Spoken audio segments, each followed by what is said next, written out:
আজ আমি মালাই সয়া চাপ বানাবো। সেই জন্য দেখুন এরকম প্যাকেট পাওয়া যায়, আপনারা কোনো কেকের দোকানে বা কোনো বাজেট বাজার থেকে এরকম একটা কিনে নিয়ে আসবেন মালাই সয়া চাপের জন্য। এর ভেতর থেকে যে আমি এগুলো বের করেছি সেগুলো এরকমই দেখতে হবে। এর ভেতরে এরকম আইসক্রিম স্টিক থাকে।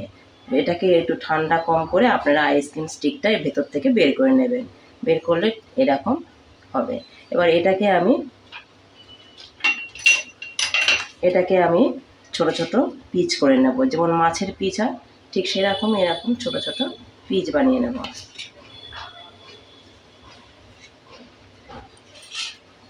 আপনার যে কোনো শেপে এটা করতে পারেন, এরকম করে এরকম শেপেও করতে পারেন।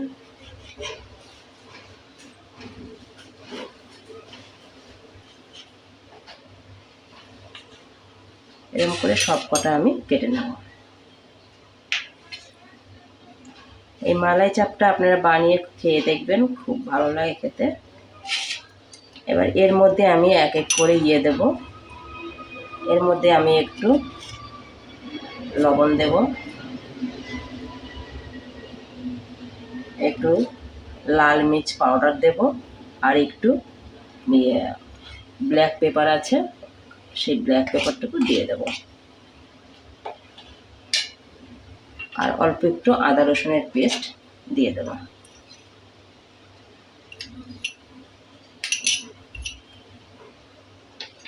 দিয়ে এটাকে একটুখানি হালকাভাবে মেখে নিতে হবে। দেখুন এরকম করে আপনারা মেখে 10 মিনিট মতো এটাকে রেখে দেবেন। 10 মিনিট পর এটাকে আমি ফ্রাই করে নেব। এবার আমি এই যে করে নিয়েছিলাম, ম্যারিনেট করেছিলাম, এগুলো এক এক করে সব ভেজে নেব। বেশি লাল লাল করে ভাজতে হবে না, অল্প একটু এরকম করে ভেজে নিতে হবে।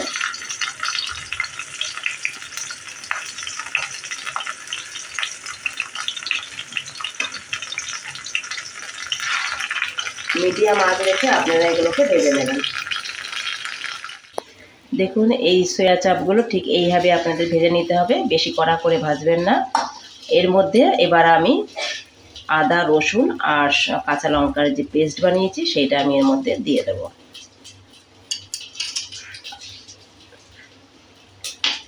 দুই চামচ আপনারা দেবেন। আর এখানে আছে কিছুটা টক দই, যেমন 3 চামচ মতন, এটা আপনারা দিয়ে দেবেন এর মধ্যে। এবারে এই দুটোকে আমি ভালো করে ম্যারিনেট করে নেব, হালকাভাবে ম্যারিনেট করে নেব।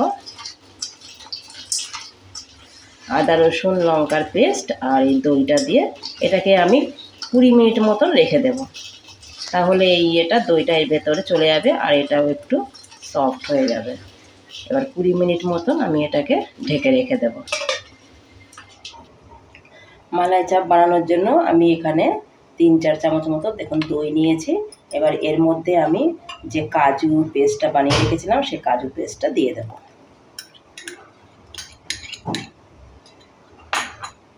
আর কিছুটা ক্রিম নিয়েছি, ফ্রেশ ক্রিম, এই ক্রিমটা এর মধ্যে দিয়ে দেব। এবার এর মধ্যে আমি কিছু মশলা দেব, যেমন ধনিয়া গুঁড়ো, জিরে গুঁড়ো আর কালা মির্চ। এইটা আমি এর মধ্যে মশলার মধ্যে দিয়ে দেব। আর একটু গরম মশলার গুঁড়ো দেব।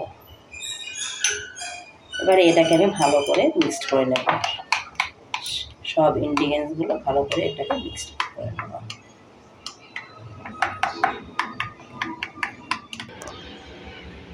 এবার মালাই চাপের জন্য দেখুন আমি 2 চামচ মতন রিফাইন্ড অয়েল দিয়েছি, আর ওর মধ্যে একটুখানি বাটার দিয়ে দেব। এরকম 1 চামচ মতো একটু বাটার দিয়েছি। বাটারটা যখন মেল্ট হয়ে যাবে তখন এর মধ্যে আমি একটা বড় পেঁয়াজ এরকম করে কেটে রেখেছি, এটাকে দিয়ে দেব।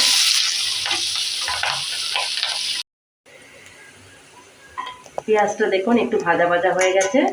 আমি এর মধ্যে কিছুটা খাড়া মশলা দিয়ে দেব, যেমন একটা তেজপাতা, 2টো শুকনো লঙ্কা, 3টে লং, একটা জিরে, একটা দারচিনির গুঁড়ো, একটা এলাইচি আর 3টে লং এর মধ্যে দিয়ে দেব। এটা আপনারা পারলে আগেও দিতে পারেন, পেঁয়াজের আগেও দিতে পারেন, দিয়ে একটু করে পেঁয়াজটা যখন এই যে ভাজা হয়ে গেল, এবার এর মধ্যে যে আমি পেস্টটা বানিয়ে রেখেছি দই ক্রিম টিম দিয়ে, এটা আমি এর মধ্যে দিয়ে দেবো।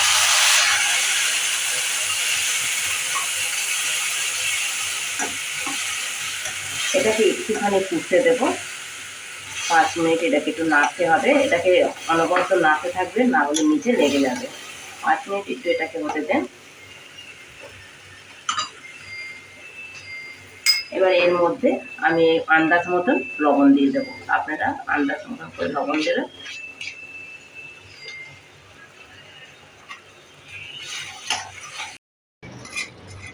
দেখুন এবার এই গ্রেভিটা থেকে তেল ছাড়া শুরু করে দিয়েছে। এবার আমি যে ভেজে রেখেছি ইয়েগুলো, ভেজে এটাকে মিক্সড করে রেখেছি দইয়ের সাথে, সেই চাপগুলো এর মধ্যে সব দিয়ে দেবো। এবার এটা আপনারা একটুখানি নাড়াবেন। আপনারা এটাকে একটু গাঢ় গাঢ় খেতে পারেন, আবার একটু সামান্য ঝোলও রাখতে পারেন। আমার এর মধ্যে একটু মনে হচ্ছে ঝোলটা কমে গেছে, তাই জন্য আমি এর মধ্যে একটু বাটিটা করে ঝোলটা দিয়ে দেবো। একটু গরম জলের মধ্যে আমি দিয়ে দেবো। এটা আপনি ভাত দিয়েও খেতে পারেন, আবার নান পরোটা এসব দিয়েও খেতে পারেন, খুব ভালো লাগে খেতে। এবার এটাকে আমি 5 থেকে 10 মিনিট ঢেকে রাখবো। হয়ে গেছে, এই দেখুন। আপনারা ঝোলটা এরকমই রাখবেন, আর এর মধ্যে আমি কিছুটা কসুরি মেথি দিয়ে দেবো, এরকম করে দিয়ে দেবেন। না হলে আপনারা এর মধ্যে ধনিয়া পাতাও দিতে পারেন, আপনাদের যেটা। দেখুন আমার হয়ে গেছে। এটা ভাত রুটি পরোটা দিয়ে খেতে খুবই ভালো লাগে। এবার আমি মালাই চাপটা নামিয়ে নেব। আমার মালাই চাপ দেখুন হয়ে গেছে, রেডি হয়ে গেছে। আমি এটা নানের সাথে রেখেছি, এটা ভাতের সাথেও খাওয়া যায়, পরোটার সাথেও খাওয়া যায়, তবে আপনাদের যা ভালো লাগে সেটার সাথে খাবেন। আর আমার নানের এই রেসিপিটা আমার চ্যানেলে দেওয়া আছে, আপনারা দেখে নেবেন। আর আমার এই মালাই চাপটা যদি আপনাদের ভালো লাগে তাহলে লাইক শেয়ার সাবস্ক্রাইব করবেন।